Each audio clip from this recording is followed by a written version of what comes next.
Hey everyone, Scottish WION 92 here, and welcome to WION Reviews, which stands for Worth It or Not, where I answer the simple question: is Dragon Age Dawn of the Seeker worth it or not? So this will be my review of the new animated movie Dragon Age Dawn of the Seeker. I'm just going to tell you whether or not should you pay to get this, or is it worth it or not? Simple answer. And I'm going to give my honest review of the DVD. I don't have it with me, it's up my grants unfortunately, but I need to get this review because I felt like it.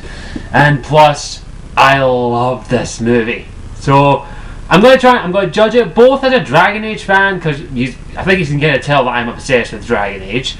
And I'm going to judge it as a consumer and answer the question, did I get my money worth out of the DVD? So firstly, let me just give them a summary of the plot of Dragon Age Dawn of the Seeker. That Dragon Age Dawn of the Seeker follows the character of Cassandra, who was the interrogator in Dragon Age 2, who was interrogating Varric, and she is also a Seeker of Truth, who are the advanced Templars, if you will. For example, the Templar Order is basically the fist of the Chantry, and the Seekers are basically the eyes, ears, and mouth. Sorry, not the mouth, the eyes and ears. They're the investigators of the Chantry. They are still Templars, but they are basically, they don't have to do all the stuff the Templars do. They basically look out for any kind of deception, corruption, or certain aspects in the Chantry, basically. They're sort of like the enforcers, if you could say that. And they kick ass. I'm going to do a video on who the Seekers are, a full video hopefully. I just need to sort something out first. But it follows Cassandra, who basically has to figure out what the hell is going on, and there is a plot to possibly assassinate the Divine, who basically is the Pope of the Dragon Age universe, only she's a woman. I can see that. And that's what I can justify at the moment without spoiling too much of the story, because I can't really it basically just follows Cassandra as she tries to figure out what the hell is going on, what's happening, who's trying, and what's going on basically. That's about the plot. First let me just say that this movie is made by Funimation, and if you don't know who they are the ones behind the Dragon Ball series, which I absolutely adore. I grew up watching Dragon Ball Z and Dragon Ball GT, and I bloody adore it, so much so that I know the Fusion Ha dance. And if you're a Dragon Age fan, you're like, oh my god, I can't believe you know that. I would do it, but I don't have enough room, sorry. But they are quite a well-respected animation company in Japan, and I think it's Japan or China. I always get the places mixed up. I think it's Japan. I could be wrong though. And they are very well known. They also made a movie called Robo Geisha, which I saw a trailer for, and I was like, I want to see this now. But they're very well known for their animation, and I will say this: the animation style in Dragon Age Dawn of the Seeker is fantastic. It's absolutely spectacular. I've never personally been too keen on this style of animation, but it was still good. I enjoyed it. The animation was fluid. There wasn't many problems with it. There were a couple of issues I had with some minor lip syncing issues. I'm very noticeable. I do notice these things of lip syncing goes a little bit iffy, and the lip syncing at some points was a little iffy.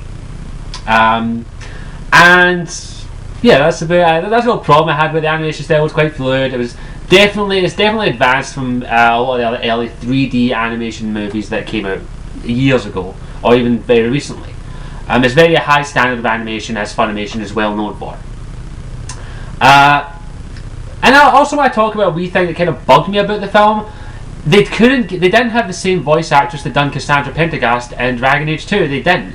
It was a different voice actress, and she had different hair, but it was fair enough. It has set before the end of Dragon Age 2, which I'll get to in a minute, and I'll have to activate my geek mode for that at that point, but I'll get to that fairly shortly. But it didn't sound like the same voice actress to me, which was a wee bit disheartening, and also took me out of the movie a little bit, because it didn't really sound like Cassandra from Dragon Age 2, which I don't know if maybe there was a scheduling problem, or maybe the actress just didn't want to date Cassandra anymore. It's very debatable. I don't know. It didn't really sound like her to me, but it could have just been me, the way I was watching the film. It might have not sounded the same. But also, I just got to say, the voice acting in the film is spectacular. There are one or two characters that were a wee bit, I want to punch them in the face. And the voice acting in some cases was horrible, but in general, from the main cast and most of the side cast, the voice acting was superb, and I can't really fault it.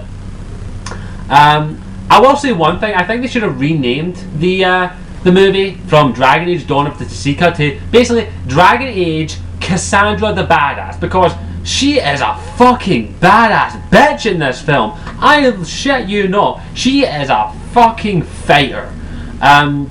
Especially if you know her backstory a little bit, it actually goes into it quite well in the Dragon Age in the movie. Cassandra is the daughter of an ancient, I think it's a Navarian, a part in Dragon Age and Thetis, royal family, and also well known as dragon hunters. So yeah, she's a badass bitch, and she also hates mages quite apparently, but her character does evolve so far that she actually starts to kind of see the difference between evil mages and good mages, and it's quite well done in that fact. She's a badass bitch. I'll say, literally speaking, in this movie she must have easily have killed at least 3 dragons and a pride demon. That's how fucking badass she is. She took on a high dragon with another dragon. That's simply put. She is a badass bitch. You go on her way, she fucking slaughtered you. She was awesome and I loved her. It was absolutely fantastic and I enjoyed the action.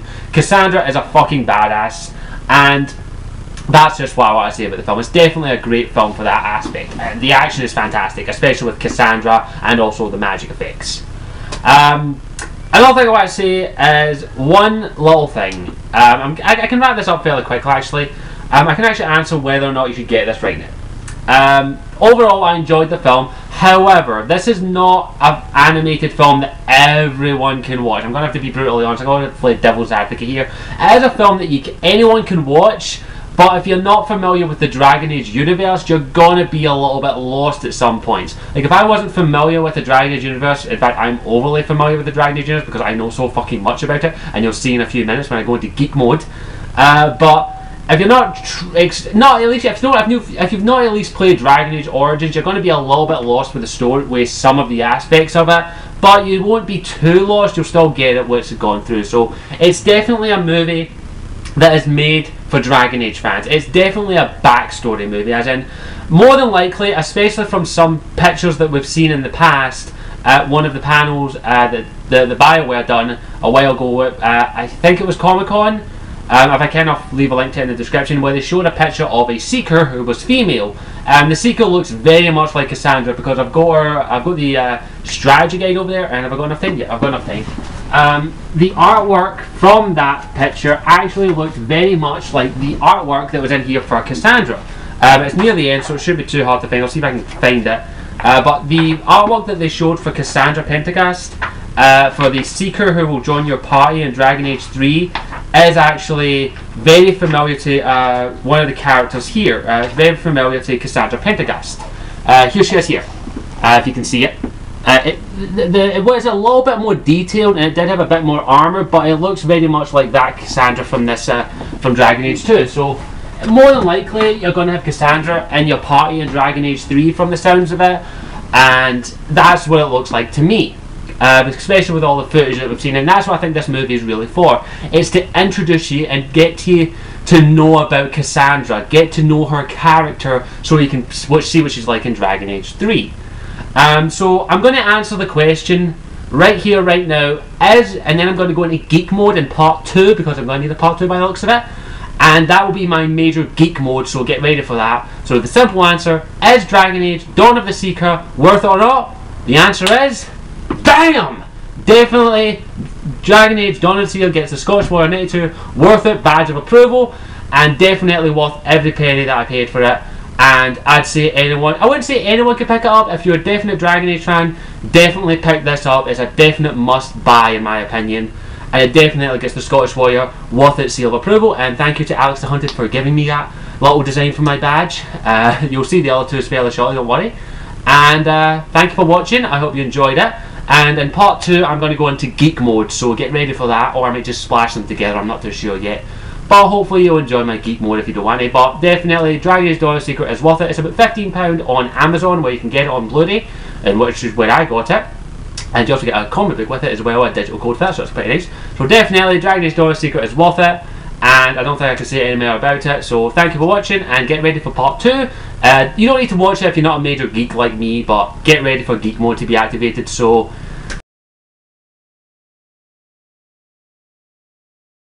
Geek mode activated.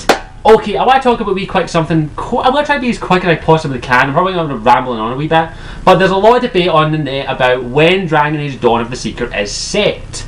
And the main debate is because of the two things that are said during the movie. This is a minor spoiler. At one point in the movie, the Knight Commander of the Templar Order there, whose name escapes me, basically says he's not going to let what happened to the events in Kirkwall happen anywhere else, which kind of hints that this is after Dragon Age 2. And also at the end of the movie, the Divine gives Cassandra the book that she has in Dragon Age 2 when she's interrogating Varric. So it's before Dragon Age 2. Here's how I see it. And get ready, I'm going to go into a whole massive geek mode right now. Basically, here's my theory. Dragon Age Dawn of the Seeker is set after the events of Dragon Age 2, at the point where Hawk basically either sides with the Templars or sides with the Mages, where the Circle of Magi is basically massacred.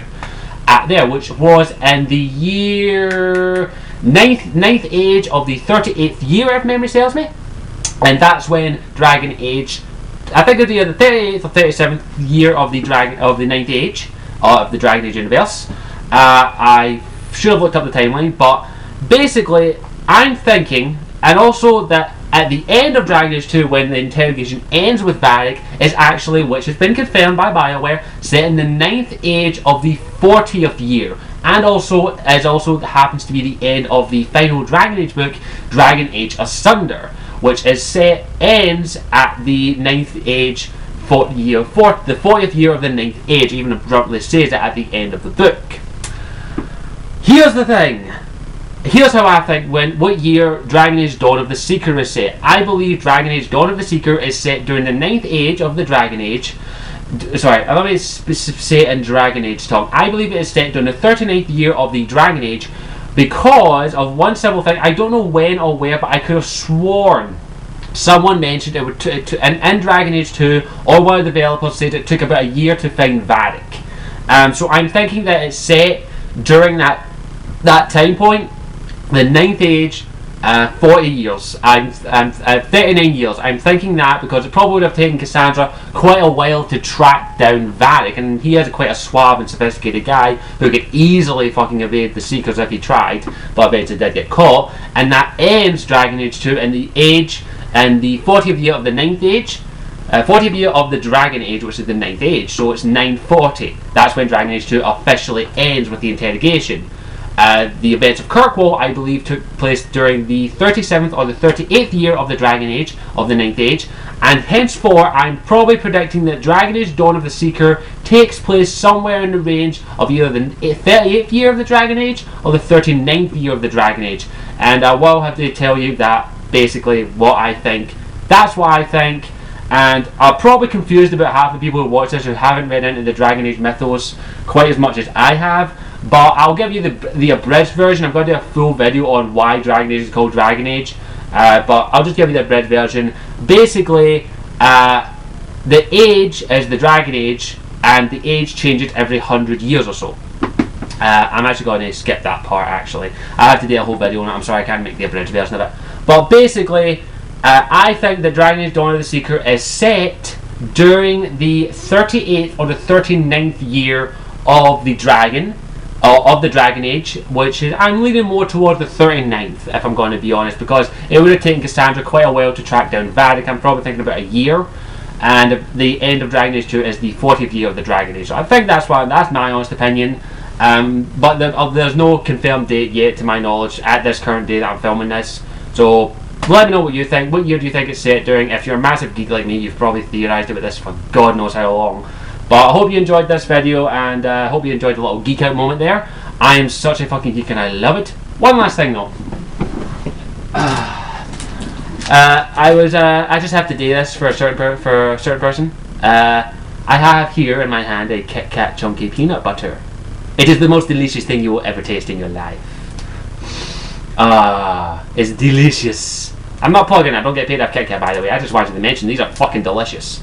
And MD, this is what it is. Peanut butter Kit Kat. I love teasing people. Mwah. So I'll see you all there. I'm going to enjoy my Kit Kat peanut butter. So I'll see you all there. Ciao for now. Mwah.